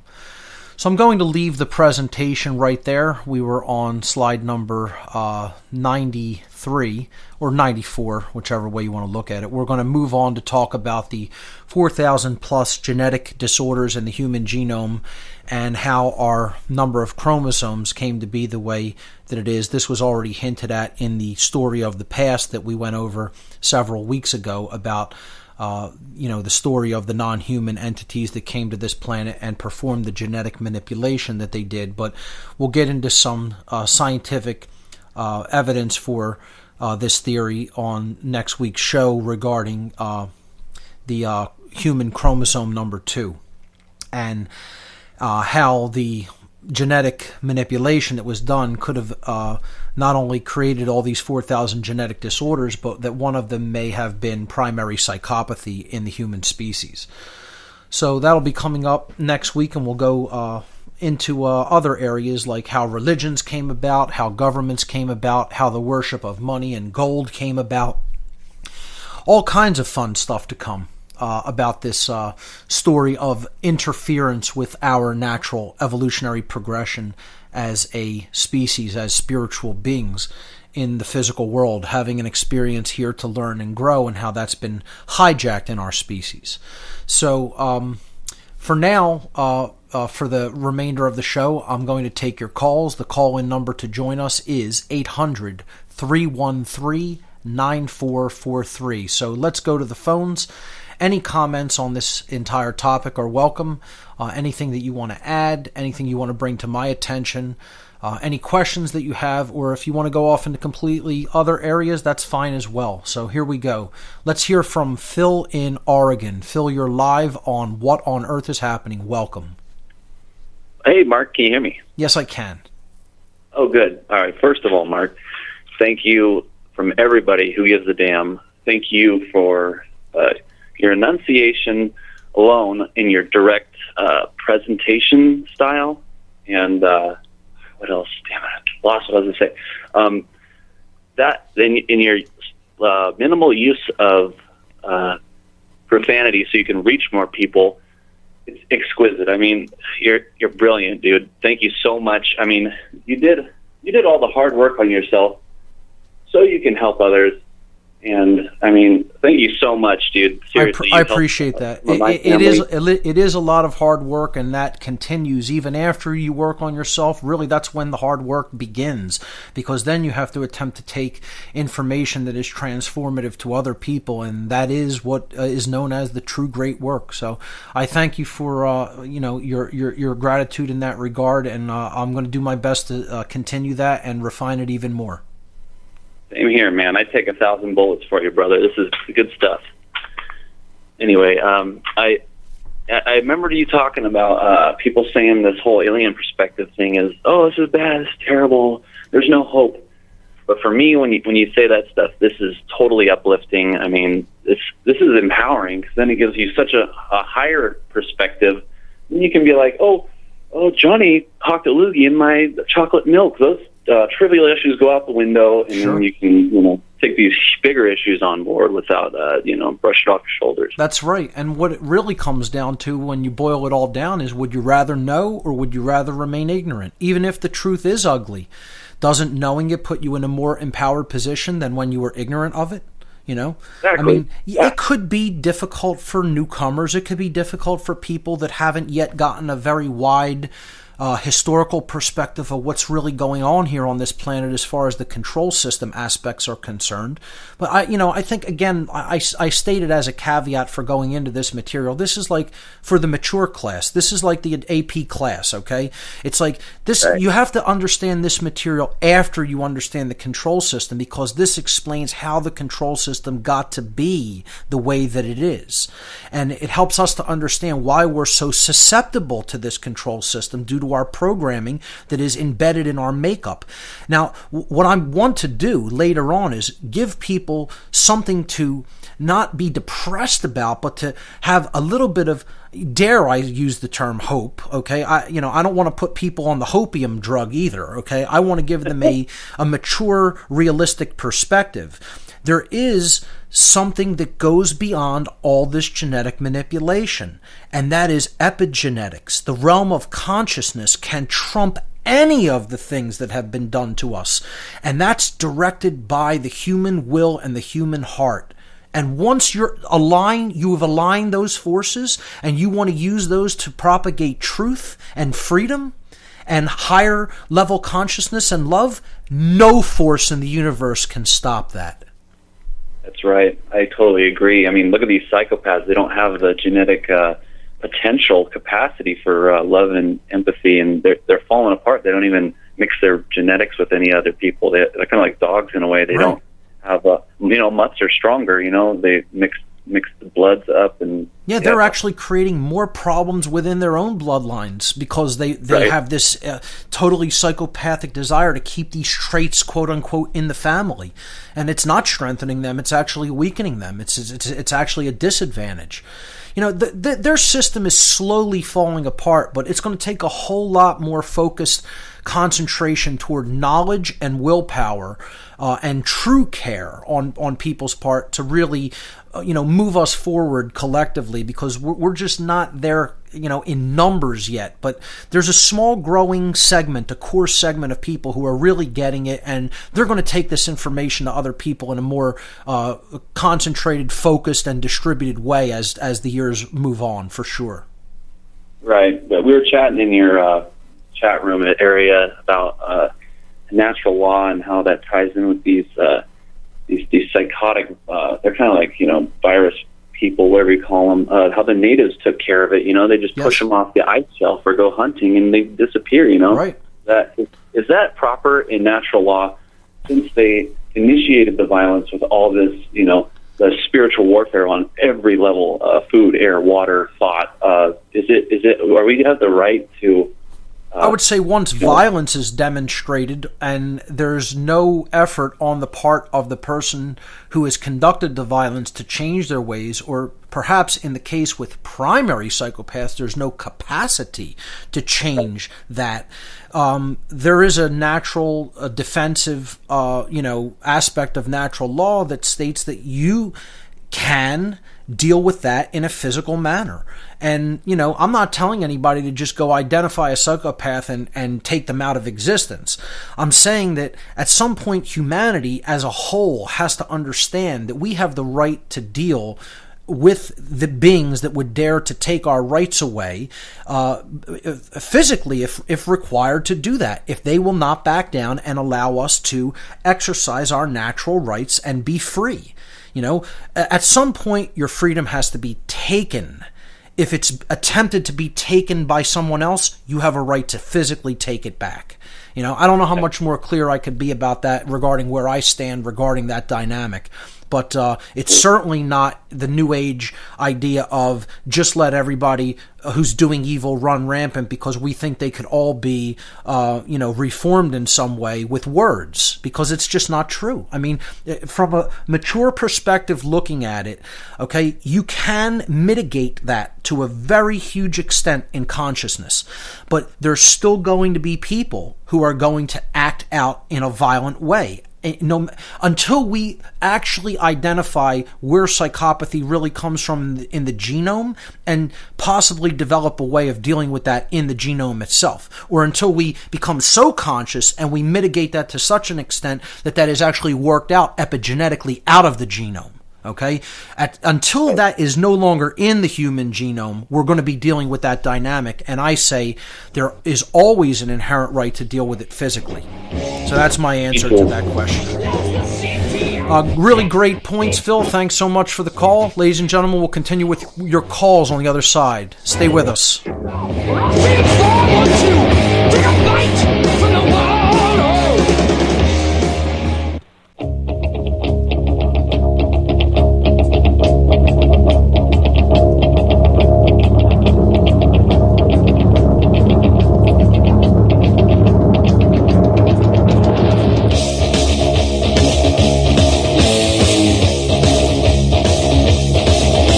Welcome back, everyone. You're listening to What on Earth is Happening. I'm your host, Mark Passio. We're taking your calls in this hour. The toll-free number to join us, 800-313-9443. Let's hear from Lynn in Washington. Lynn, you're live on What on Earth is Happening. Welcome. Hi, Mark. First of all, I would like to echo the other caller. I'm thoroughly enjoying your presentation, and I'm finding it very enlightening and very confirming. The other thing is I would like you to spell Brian Forrester's name. As I recall, he's got an interesting spelling of his last name. I think it is Forester, Forrester. I'm not 100% positive, but I think that's what it is. Let me just see if I can bring it up and confirm that. That sounds correct. But yeah, it's. I'm sorry, that is not correct. It's Foerster, Brian Forrester, Foerster. Yeah, I thought it had an unusual last or spelling, and I thought if people were going to look him up, it might be wise to give out the proper spelling of his name. Yeah, if you look up Brian Forrester and elongated skulls, you'll find the correct gentleman, or Brian Forrester and Nephilim architecture, you'll find the correct Brian Forrester on YouTube. If you just type Brian Forrester and ancient architecture in YouTube, something like that, you will come to his videos. I had the good fortune years ago, back in the late 90s, of going to a presentation of Lloyd pies. Wow, that's awesome. It was awesome. I really didn't even know what I was getting myself into when I went to this meeting. And he just blew me away. Something that has got me puzzled, however, in the question that I want to ask. Sure. We're talking about the difference between humans and primates and the chromosomes and all this, but we're also talking about 85% of the population of the world has got the Rh factor in their blood. Right. Which is a rhesus chromosome. Right. If I'm correct. There are 15% of the entire population on the planet that don't have that. Correct. Can you explain that? Yeah, my take on the whole Rh factor, positive or negative, whether we have the rhesus factor in our genome, is that I think if it's present, we probably have more of the genetics that were present in the original human beings, or the original beings, regardless of what you want to call them, that were naturally evolving on this planet. I think that is the hominid aspect to us. But then, that factor, I think, being removed in a small percent of the population is part of the non-human essence. Now, I'm not trying to say the people that have Rh negative blood are non-human. I'm saying that this other presence that came here and interbred with us didn't have that in their blood. And what happened was, over time, they introduced their genetics into our bloodlines, and some of those what you might call a recessive trait, the absence of that trait, propagated in certain bloodlines. And that's why most bloodlines that are of quote unquote royal origin, or blue blood, or you could say the ruling bloodlines, largely have this Rh negative aspect, and people have made a lot about this, have talked about this quite extensively. I tend to not think that just this one factor is the most important thing to look at when it comes to this, but it does play into it a little bit, and so I'm glad that you basically brought it up and mentioned it. I think it's essentially a sign of the Rh positive aspect, I feel, means that we have a little bit more of a connection to the original lineage of what was developing on this planet than an infusion of what you might call Nephilim DNA or Anunnaki DNA, or just simply whatever you want to call them, regardless of the culture that talked about them and gave them a name, of the non-human entities that came here in the ancient past. So, may I interrupt Sure. for a moment? I have known for a long time that I'm Rh negative, and I'm certainly not royal. Right. No, absolutely not. But So what I'm saying is that these bloodlines interbred with all of humanity. It's like they didn't just purely keep their blood constantly in their lineage. Obviously, it leaked over into the rest of the population, and now, like you said, probably over 15% of humanity has that factor within their blood. So it's not something that has anything to do with the level of consciousness that a person is going to be at or can reach. We have integrated it into our whole genetic pool, so to speak. Well, what little bit of research I've been able to find on this as I was looking it up is there's a whole bunch of people with the Rh negative that seem to have a lot of interactions with an alien presence. Yes. Or something that's beyond us. Yes. I've had all kinds of experiences that if I sat and told somebody, they wouldn't believe them. Oh, you're absolutely right there. When it comes to that, there is a absolute correlation and connection between the interaction of people, of human beings with non-human entities, and the Rh negative factor in human blood. Without any doubt in my mind, there is an absolute correlation there, because the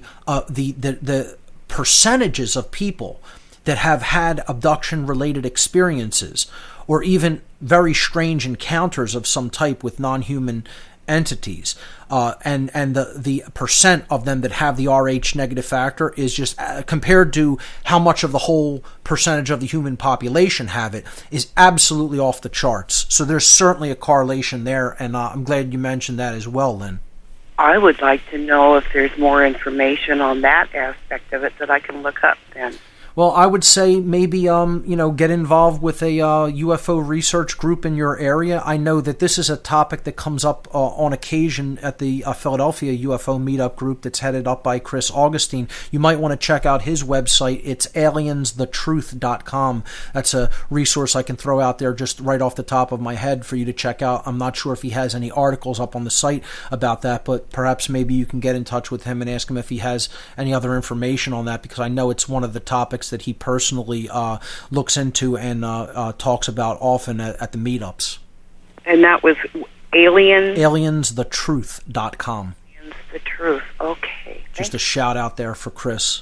And Chris was the host of my Cosmic Abandonment presentation. He runs the Philadelphia UFO meetup group, so he kind of gave me the opportunity to present this information, in a formal setting for the first time. Well, I appreciate your information. I really do. That's very helpful to me. Absolutely. Thanks so much, and thanks for the great insights on the call. Thank you. Take care. Bye-bye. Okay, so let's see. Let me see how much time we have left in this segment. Okay, let's go to Scott in Portland. Scott, you're live on What on Earth is Happening. Welcome. Hey, Mark, can you hear me? Yes. Great. A couple of things, and I'll try to make it quick, but I have some... by the way, I'm a big fan of your show. Thank you. I want to put that first. However, I do disagree with you on some things. Well, that's okay. No one has to agree with it all. It's all about, putting the topics out there for a discussion, putting them out on the table. You stay on the line through the break, and I'll let you get to your point on the other side, okay? Ladies and gentlemen, you're listening to What on Earth is Happening. We'll be right back.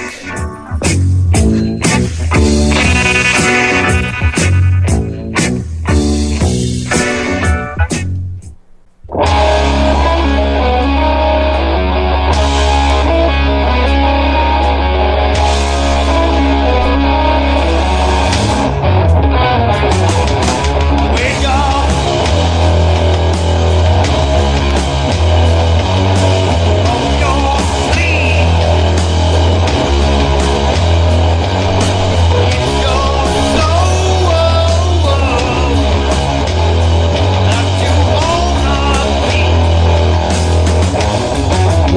back, everyone. You're listening to What on Earth is Happening.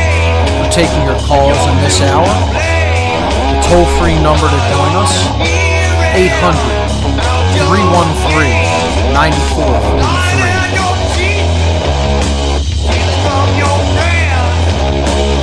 Okay, I believe we were talking to Scott in Portland. And I'm not sure why the break music is continuing. If the producer is there, perhaps he could take care of that. He was supposed to duck back out when I started talking again, but apparently it is not. We may just have to let it ride out.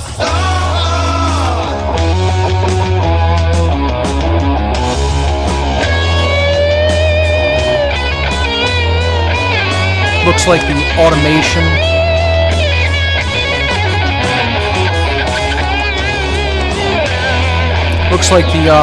automation on the network end failed there. There we go. They took care of it.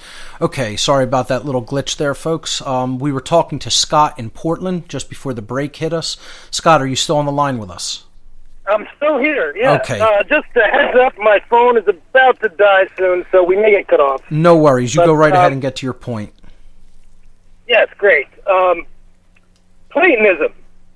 And the idea I'm talking about that all the forms.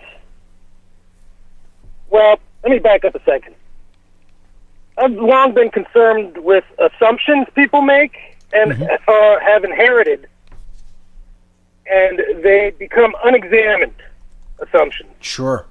And one of these is the idea that there are the forms in the mind of God of the foxes. There's somewhere in the mind of God a fox, a bird, a worm, and all those things will regenerate themselves. And this is long. I don't see any proof for this, and I think it's long been part of the problem that's been the war on nature, as I see it. Sure. Yeah. And coming from, I have a pretty diverse background and stuff, and the brought up hardcore Christian, it was about 7th or 8th grade the first time I think I smoked marijuana, and thereabouts that time that I realized some things were really wrong. And most of it has to do with what I would call the right hand not telling the left hand what it's doing. Compartmentalization, sure. Yeah, especially with people who are in authority and to justify their authority. And a lot of this seems to be justified by this idea that you can't really ruin anything. And we're definitely not a spinning rock in outer space where infinite possibilities can happen. That's right. There's a certain regimen of... So... What you're describing here is an attachment in people's minds to the idea of permanence. Like it's always been this way, it is this way now, and it's always going to continue to be this way. I find that you see this embedded in the most brainwashed and controlled people, and you see this embedded deeply in people who believe that the control system is absolutely impenetrable and eternal. They're resigned to the idea that government must always exist. Controllers must always exist. This is somehow embedded in the fabric of nature itself, these people believe. They're so convinced that the current system is eternal. And what it really comes down to is these people believe that this system is God. They think that it's God, or that it's God that is doing this, one or the other. Their insane fear. Yeah. They have fears that, and I know this because my family are people that I grew up with that consider themselves to be elites, and what I would call the kind of people that Alex Jones spends all day attacking. And I'm not going to defend them, but I'm going to say that the situation is a lot more complicated, and in my opinion, has to do with thousands of years of people believing lies. Sure. Things like Platonism, and maybe they're not outright lies, but the whole angle of looking at things in a conspiratorial point of view, I think, has its advantages, because people do advocate these lies day in and day out. Yep. for their own beneficial reason. That's now, right. And evolution is most certainly one of them that was played off by some of the elites like the Galton families and the eugenicists and social engineers of the day and propagated out to the masses to get them to buy into the whole supremacy of matter hypothesis and the whole genes permanently control your destiny. So the lot that you're dealt with in life is the lot that you're stuck with. And it's certainly not true because we know differently through the science of epigenetics and the understanding that consciousness and the way that we inform ourselves and our body through what we put into it, information-wise and nutrition-wise, can actually change the receptors that activate genes or don't activate certain genes. We're ultimately in control of that because we can reprogram ourselves, and that's the good news when it comes to all this.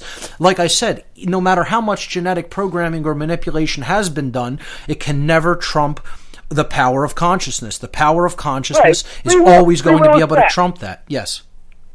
Free will is fact, and no matter how hard you try to get rid of your free will, you're going to suffer the pain of how it hurts when, I don't know, there's a certain pain and punishment that comes along with people who pretend they don't have any free will, and I don't pity them for it. Because that's part of the fact that makes everything that we know, sorry about the sound here, that we know is basically beautiful and it has properties of infinity diversity built in, which is nature. That's right. And these things have evolved over millions of years to become the foxes and the birds and the porcupines and the fish and things that when you're 3 years old and you see the mother fish or whatever defending it, you immediately feel joy as that would be a life worth living. Right. Now, living as a human in some kind of circuitry box and in outer space doesn't sound good to me. I really think what we have here is the best of possible worlds in some sense. And sure. Yeah, we have to formulate that connection to our real roots, our real ancestry. I think, that's underlying all of this manipulation and all of this underlying programming that's been done to us. There's still that connection deep down underneath to our true nature that can never be completely buried. And they think they can do that, but ultimately, really, they're kidding themselves because they're never going to be able to bury the true human soul. They're never going to be able to bury truth. I would disagree with you a little bit that I agree that the conspiratorial frame to put this in is very important because people are guilty, but the truth is they're not in control of anything. What they're in control of is the runaway sorcerer's apprentice who's making a mess out of everything, and they just want to pretend they're in control of something that's impossible to control. Yeah, at some level, nature works is anarchism. At some level, I would agree that they're not ultimately really in control because ultimately natural law is the only thing that's really in control. They think they're going to trump that, but it cannot be. That cannot be done. Again, that's the ultimate lesson in all of this, is that it's always reigning over everything else in this universe. We can only be under the illusion that we can conquer the laws of nature that are ultimately put into effect by the creator of the universe. That doesn't mean we don't have free will. We still do. We have free will to operate our lives within the boundary conditions or guidelines of morality as set by natural law. And if we do that, then our evolutionary progression continues forward. If we don't do that, it stagnates or regresses. So I think you're making a very good point. I don't really see too much contradiction in how we think and along those lines. Your show every week, man. You're usually on spot, and the whole. I honestly will. It doesn't really seem like. I guess what I'm trying to say is the alien DNA or whatever, in proper sense, should be considered. We're all part of one universe here, sure. And so whatever kind of mutations happened, there's too much infinity for people to consider it as something besides what we have here, which is who knows? Okay.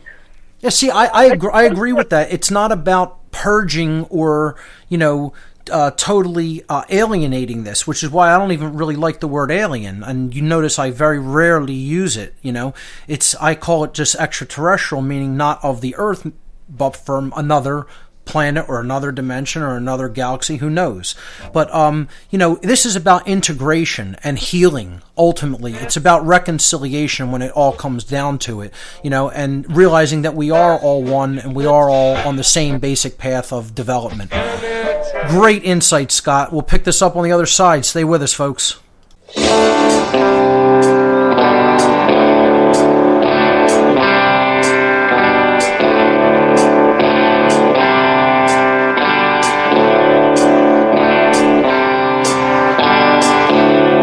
Code of silence that we don't dare speak. There's a wall between us and a river so deep. We keep pretending that there's nothing wrong. There's a code of silence and it can't go on. Welcome back, everyone. You're listening to What on Earth is Happening here on Republic Broadcasting. Last segment of the show for this evening. The time really does fly. Let's continue with your calls.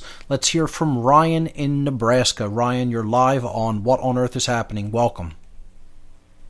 Hey, Mark. I am on episode 10 right now. Okay.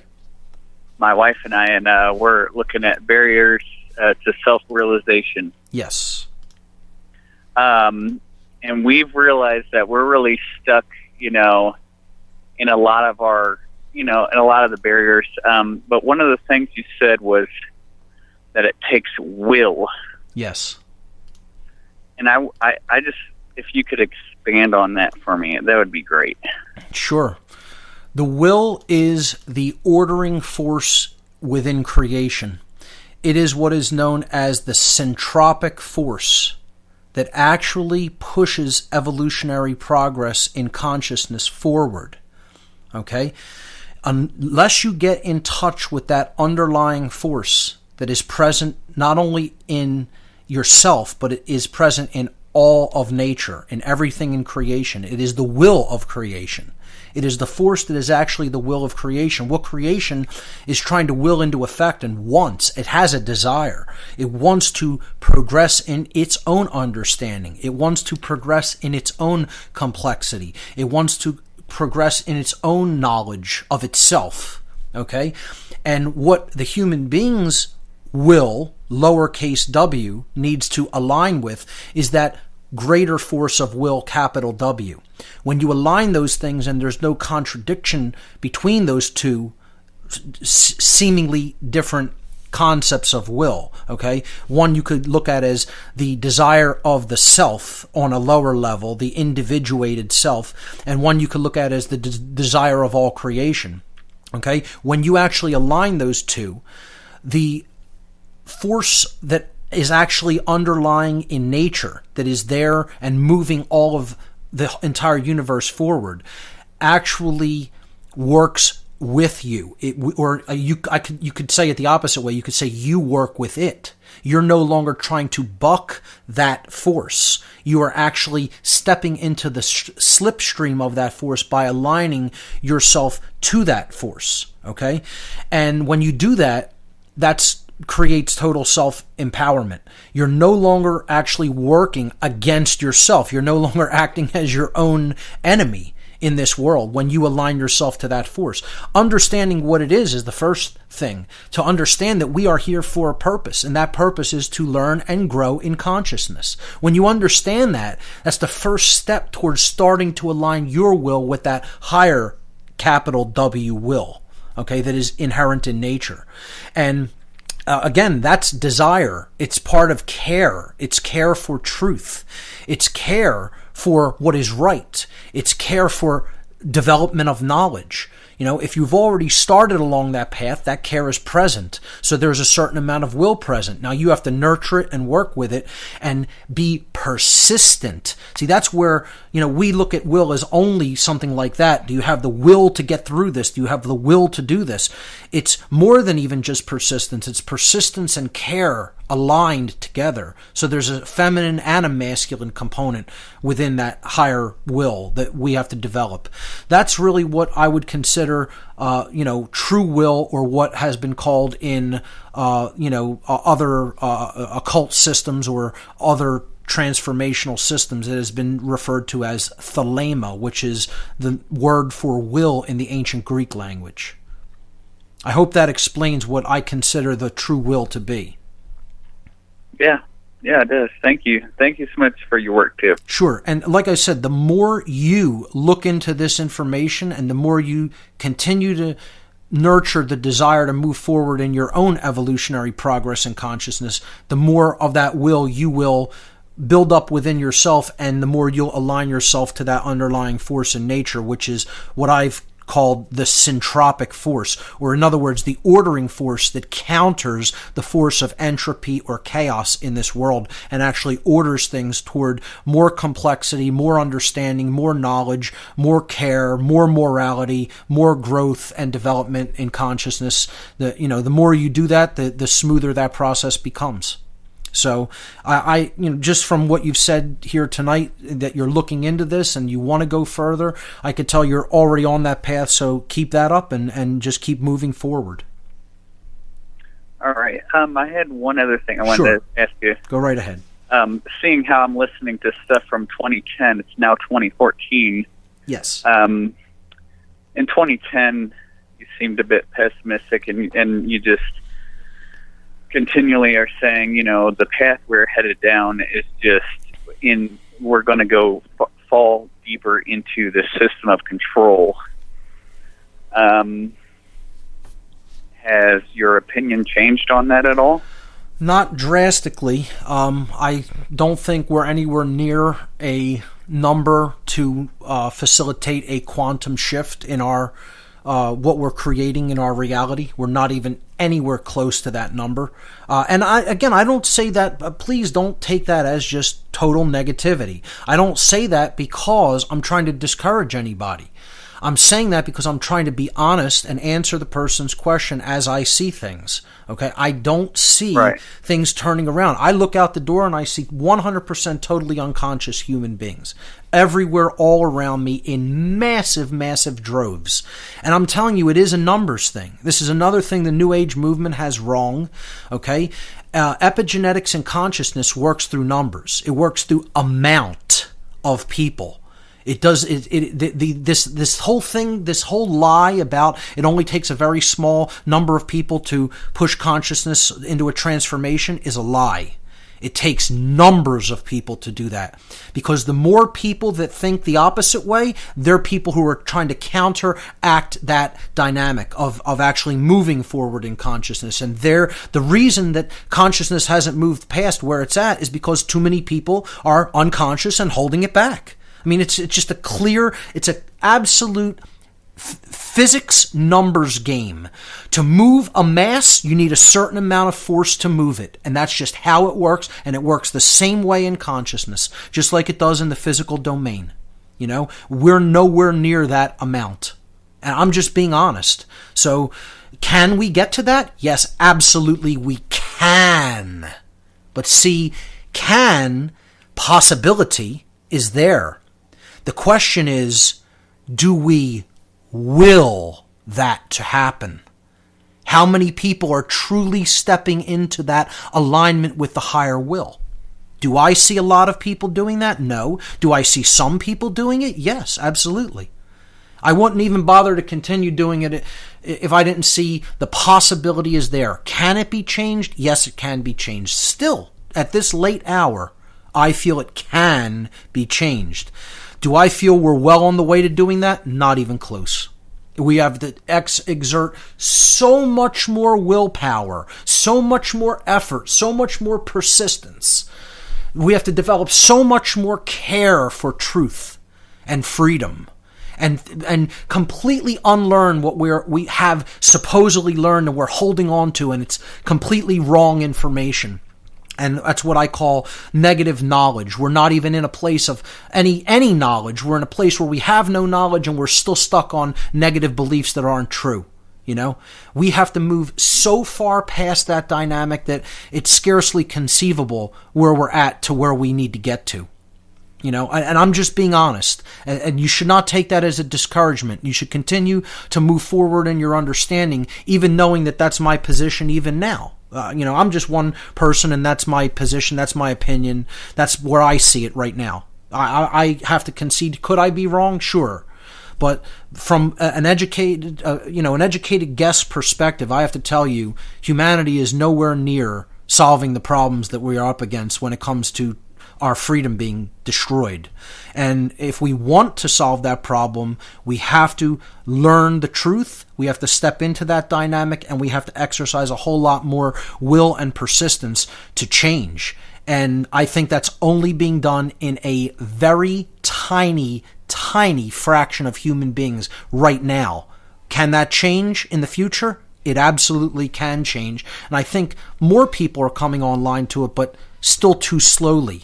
I would like to see it increase and speed up and expand dynamically, but that's up to everybody out there listening and spreading this information to others, and how effectively we're going to do that, and how persistently we're going to do that. So really, really great questions there, Ryan. I want to thank you so much for the call. And unfortunately, ladies and gentlemen, that's all the time we have for this edition of What on Earth is Happening. We'll see you right here next week.